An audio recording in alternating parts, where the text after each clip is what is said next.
Well, with me now is Adam Wagner, who's a barrister who specialises in civil liberties and human rights work. Adam, in terms of the ratification of this treaty, what would that actually mean for this case, do you think? Well, what's important now is that the treaty that's been agreed is ratified by the Jordanian Parliament, and it also needs to be ratified by our Parliament. Once it is, it's in force, and that could be the end of this saga. Well, if he says, through his lawyers, that he's prepared to go back voluntarily to Jordan, what sort of fate awaits him there?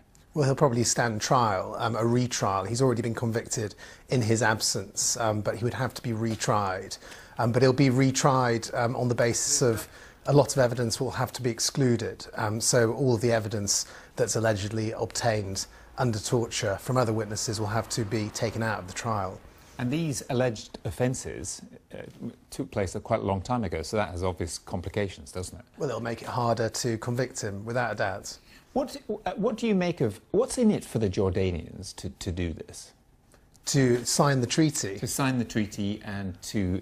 because clearly he's not exactly popular with the government in Jordan. So what are they trying to do by showing that they are going to exclude, if they sign this, ratify this treaty, evidence obtained by torture? Well, the Jordanians and the British have a long-standing good relationship in diplomacy, and they'll want to carry that on.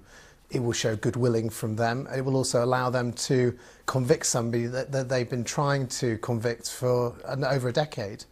But they might not. They might not. They might not try him, and he might be acquitted.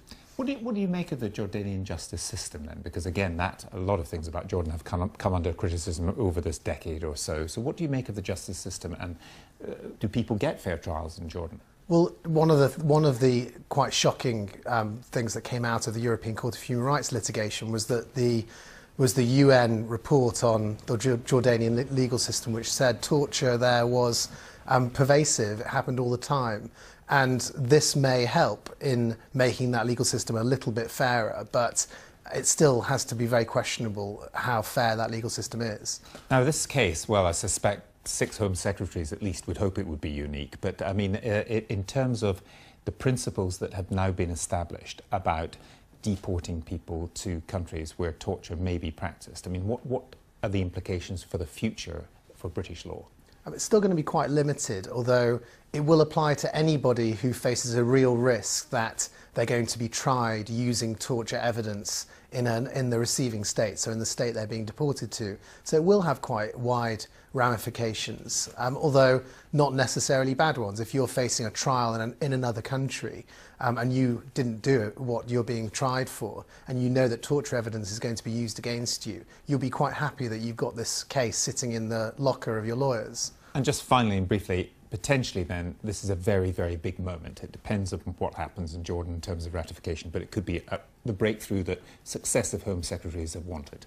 It could be, and it's also a very important moment for the UK relationship with the European Court of Human Rights, because this has caused a huge amount of tension, including Theresa May's threat to withdraw temporarily, which would be an absolutely unprecedented step. So this will hopefully make things just that bit better between this current UK government and the court. Adam, thanks very much. Adam Wagner.